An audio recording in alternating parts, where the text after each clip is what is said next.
Hi everybody, welcome to another episode of Gaffer and Gear. I hope you're doing well. In today's episode, we're going to have a look at the Astera Hydra panels. Now, each one of these lights boasts a 17 watt output RGB mint amber light engine. Now, this light engine gives you an extended CCT range, all the way down from 1750 Kelvin up to 20,000 Kelvin. Now, in addition to that range of LED emitters gives you an extended color gamut range with rich saturated colors. In addition to this, each light has 6 separate LED zones. Now, the lights can work together and also with other Astera lights to give you effects like processors. Each light has a built-in lithium-ion battery that can power the light at full brightness for 1 hour and 45 minutes. They are weather resistant and have a lumen radio.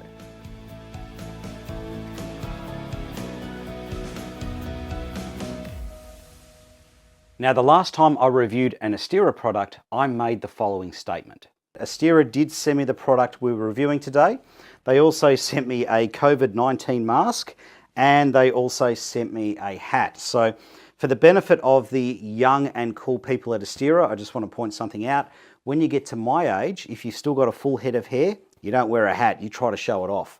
Now, within about a week of me making that statement, the young and cool people at Astera sent me this. So very funny, very well played. I actually had a big laugh when I opened up the box. All right, so let's see how these lights compare to other lights that are a similar form factor. All right, so to give you some size comparisons here, I've got the Aperture MC. Now, in all honesty, I really should be comparing these two lights with the Aperture MC Pro, but at the point of time that I'm filming this, the Aperture MC Pro has not yet been released, so I'm not allowed to give you any data on that. Okay, we've got in the middle here, we've got the Rosco DMG Dash light. So this is a full color gamut light, very similar in a lot of characteristics or a lot of features to the Hydra panel here.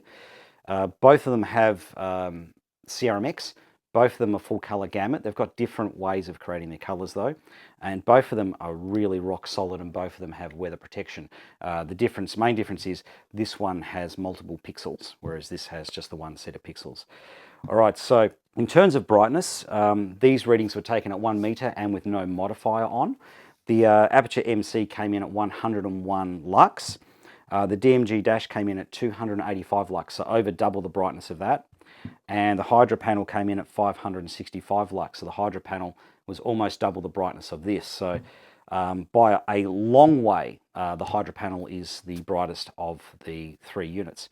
Now, just in terms of size comparisons, I'm doing the size comparisons with the domes or diffusers on, because that's probably how you're going to use it. So as you can see here, there's a substantial size difference between the two. Whoops, get that back on. There you go, substantial size difference between the two.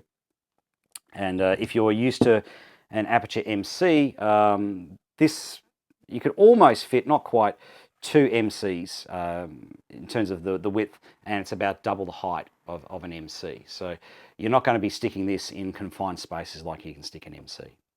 All right, so let's go through how much these things cost and what you get for your money. So they're available in a single kit and in a 4 kit. So I can only find US dollar prices listed online. So a single kit is 400 USD and the 4 kit here sells for 1,800 USD, which is quite cheap for what you get in it. So it comes in a sturdy case. Now, in the lid of the case, you've got all of your diffusers and you've got some clamps in here. We'll go through in more detail in a sec. Inside the box, okay, we've got our instruction manual. All right, now also inside the box, you have some spigots, some more clamps and joiners. You've got a power supply. We'll talk about that in a sec. And of course, you've got your 4 Hydra panels. Now, underneath your Hydra panels, you've got things like your cables. And on the other side here, you've got your plugs, which are to keep the IP rating.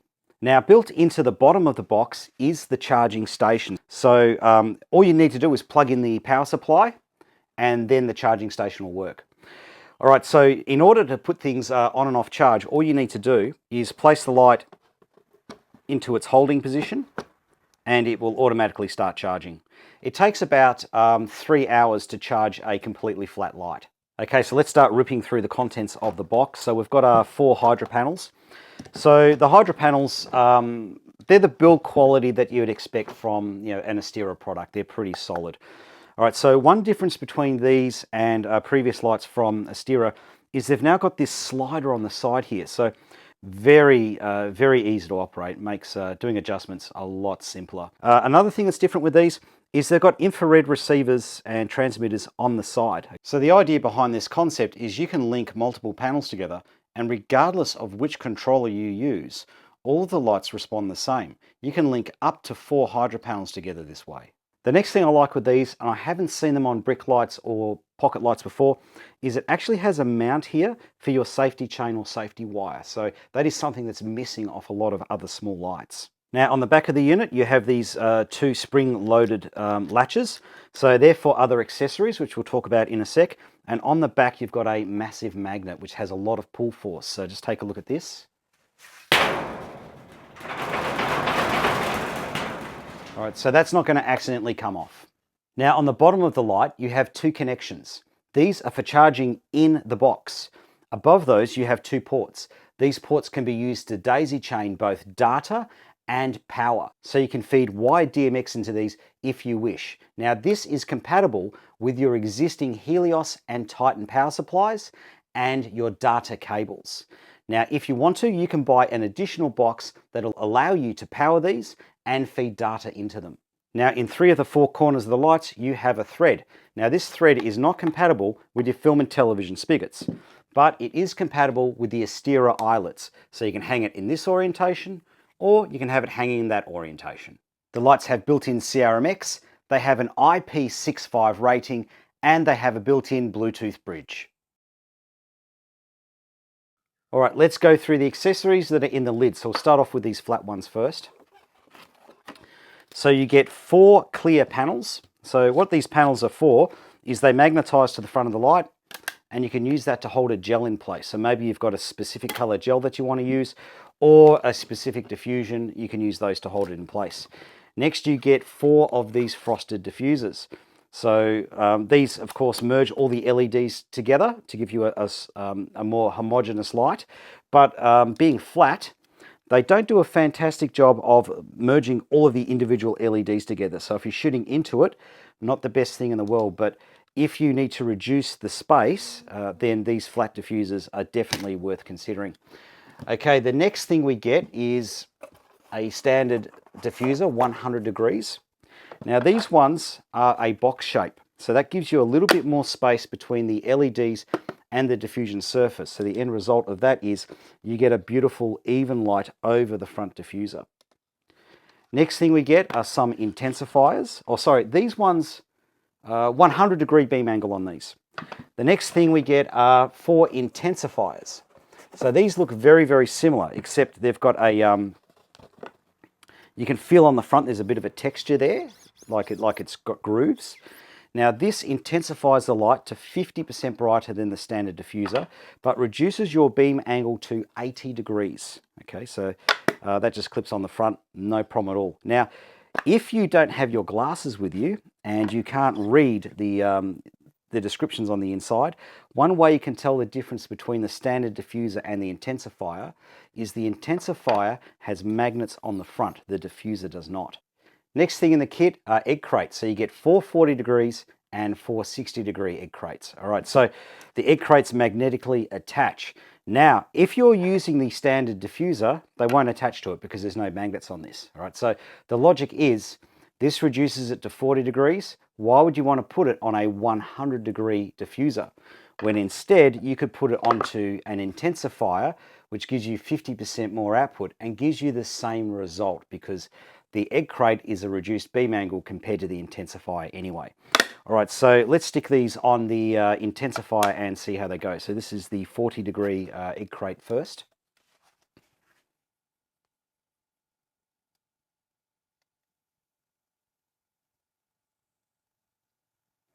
All right, let's have a look at the 60 degree egg crate now.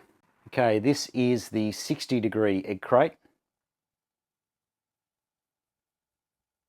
So that's a pretty reasonable cut. Now, just in case you're new to lighting, you might be thinking, well, why do you need the intensifier, or why do you need a white surface here when you're using the egg crate? Can't you just attach the egg crate directly to the front and use it that way? Well, the problem is, instead of having one light source that's merging all of the LEDs together, you now have all separate LEDs getting further separated by the egg crate. So let's have a look at the result of that. See around the edge, it's all funky colors. All right, so the next thing in the kit is these joiners. So you get 3 of these, and these can link all 4 lights together. So when I first got these, I was very confused because I was trying to figure out what these quarter twist locks attach to, but they don't actually attach to anything. What they do is they push down on the lights, and that supplies pressure to the mount and stops the lights from separating. All right, so these connect into the spring-loaded mounts on the side here. So the trick here is be patient and don't use too much pressure. So yeah, the first half's always easy to put on, so yeah, nice and simple there. The second one I found come in at a bit of an angle, and then it'll kiss on gently. So a little bit of an angle, and there we go. Just make sure that you can feel it click, and also make sure that you've got your twist locks in the unlocked position when you're joining them. Before I put those into the twist lock position, you can see here there's quite a bit of play. Now, if I turn those quarter twist locks into the lock position, that's now secured. All right, so first half is quite easy again. That's very easy. Next panel, put on a little bit of an angle to start off with, and then kiss it in. Hear the click, and lock. All right, now I've got all 4 linked together securely, and on the linking brackets you do have threads, so you can put your spigots, your eyelets, things like that, into those positions. Now, in all honesty here, I'm doing an honest review. These guys need to work on the infrared connection between the lights. Sometimes it'll go, sometimes it won't. So at the moment it won't go, so I can't show you it. The next thing you get in the kit is 3 of these small power and data patch cables. So if you want to run the kit as one light all linked together, and you want to run it off AC power or hardwired DMX, you can use these cables to join all 4 panels together. Now, it is worth pointing out at this stage that you can remove the power supply from the charging box and use this to power all the lights.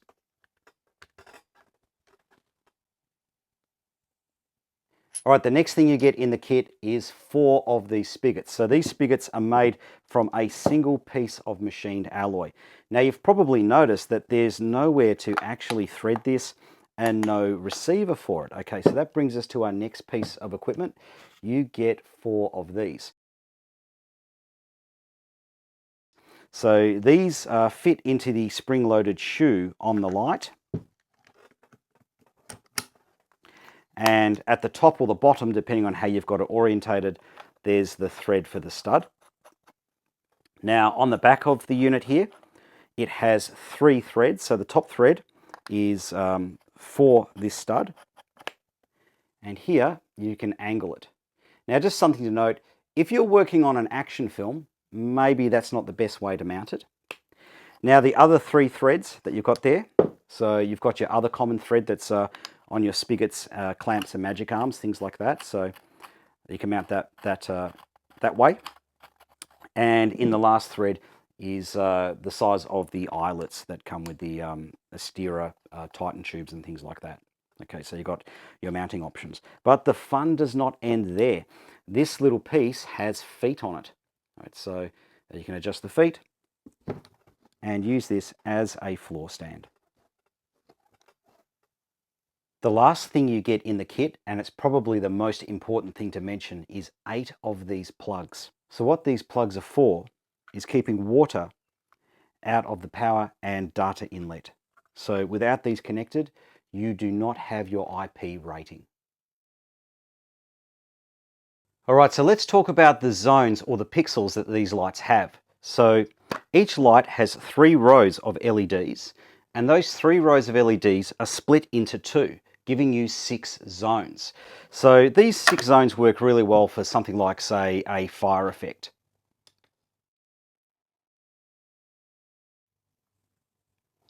But that's not the main reason that these lights were split into these zones.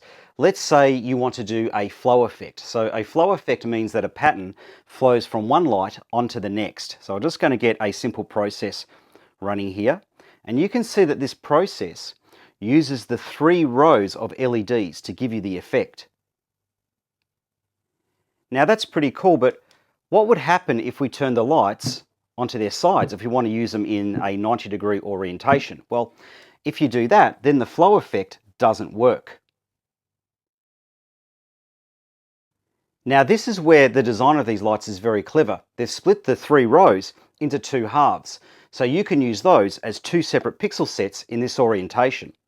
So what you do is you go into your app, click on the setup, click on the layer. Now click on the geometry button. Now on the geometry page, you can see that you can flick the pixel orientation to 90 degrees. So let's see what happens if I do that.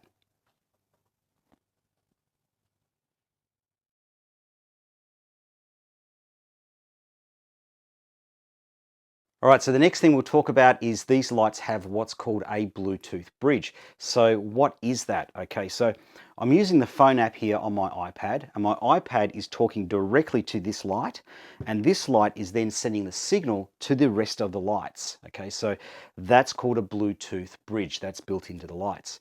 Now, in the past, if you wanted to use a phone app with Astera products, you had to have what was called an Astera Box. So I don't have my Astera Box with me today, that's out on a job. So we'll just pretend I'm holding an Astera Box in my hand, all right? So what the Astera Box did is your communication from your app would go to the Astera Box, and then the Astera Box would send the transmission out to all of the lights on the set.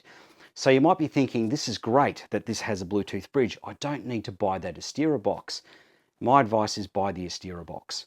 I see the Bluetooth bridges in these lights as a bit of a safety net. So let's say you've rented one of these or you've rented a kit and you pull out your phone app, you go to use it and you realize we forgot to rent an Astera Box. Well, you can communicate between your app and these lights via the Bluetooth bridge, but really the Astera Box does a fantastic job, whereas this is okay. Like if you're just running a small amount of lights in a close proximity and you're not doing anything too fancy, maybe you're just running one of the preset effects, it might be okay for that. But where I find the Bluetooth bridge really struggles, and it actually crashed when I was going to film this segment, is when you get into multi-layered flow effects. So I'm just going to explain what I mean by multi-layered. So here I've got a flow effect running and it's just a single layer. So single layer means it's just doing one thing.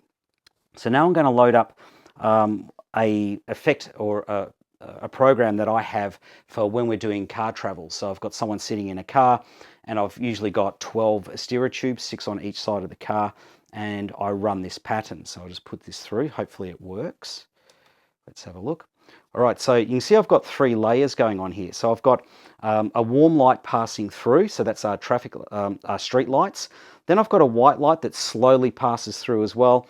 And in the background, I have a blue ambient, which is sort of just like your night light. Now, that blue ambient, I've usually got that way lower, but I've just had to turn it up so you can see it here on the screen. Well, here's what I find.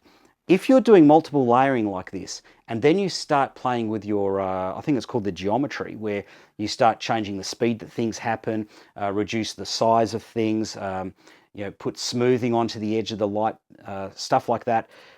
If you start playing with that, the Bluetooth bridge system starts to fall apart. Sometimes lights won't get the command and they'll get out of sync, and you've got to stop everything, turn it all off and restart it, where that never happened when I was using the Astera Box. The Astera Box really heroes when it comes to doing complex things like that. The other thing I found with the Bluetooth bridge, if you're using an Apple device talking to the Bluetooth bridge, it just seems to have more connection issues when you're initially trying to set everything up. It seems to have those, Bluetooth third-party connection issues that you can get with using an iPad. So I don't get that with the Astera Box, whereas using the iPad Direct, it can be that little bit harder to set up. Once you get it all set up, it is rock solid. It's just sometimes this might not want to talk to that light, so then you get it to talk to this light instead. There's a lot of little things like that going on. Now let's start having a look at how these lights work with CRMX lumen radio. So I'm running my usual setup of a Titan tube as a comparison, plus the lights that we're testing. Let's start off with instant on-off commands.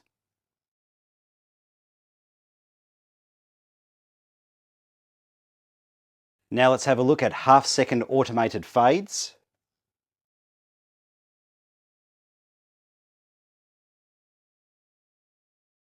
Now 1 second automated fades.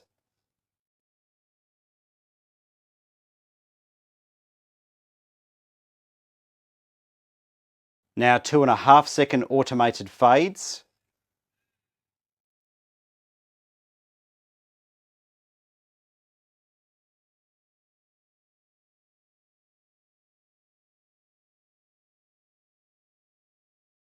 And 5 second automated fades.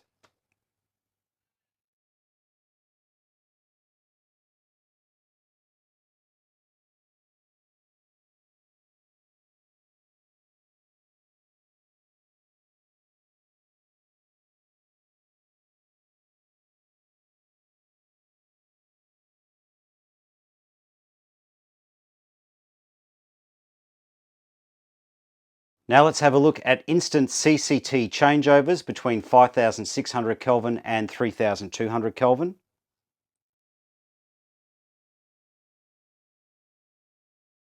Now let's take a look at a half-second transition between the two.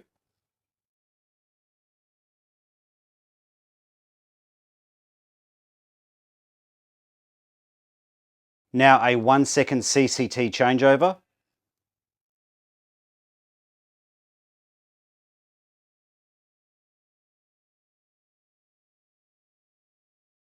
Now a 2.5 second CCT changeover.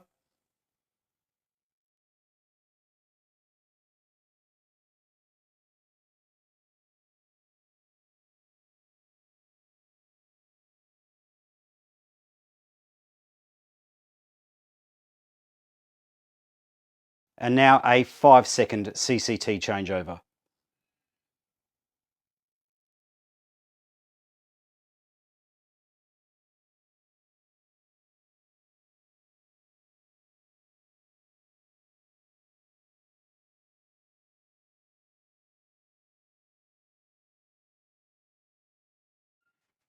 Now let's have a look at instant changeovers between a CCT and a colour hue.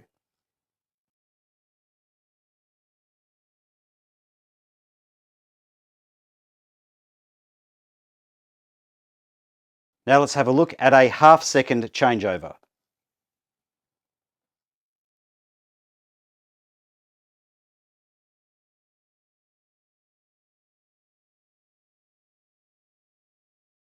Now a 1 second changeover.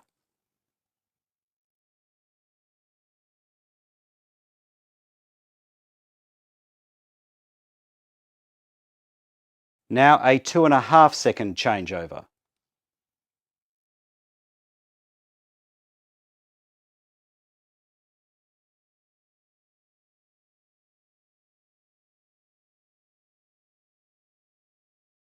And now a 5 second changeover.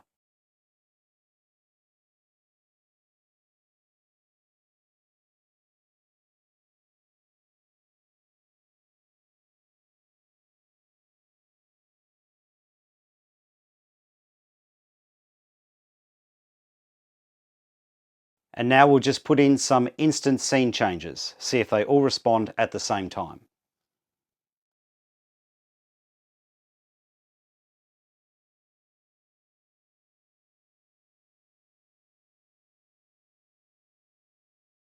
And finally, just some random commands.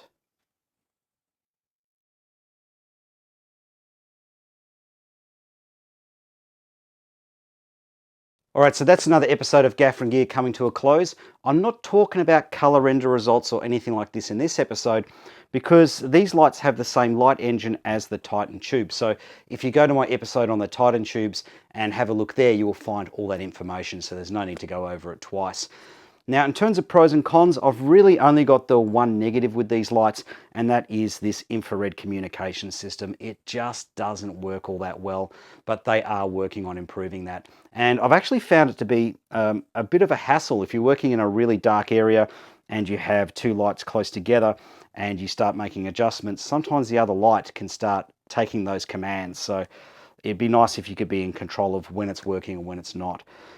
In terms of everything else really is a pro with these. And look, if you think I'm sort of being biased here and don't have a lot of negative things to say, just consider this. Astera doesn't make like 10 new products a year. They only sort of make maybe one, so they put all their effort into getting it right. Okay, see you on the next episode of Gaffer and Gear, everybody.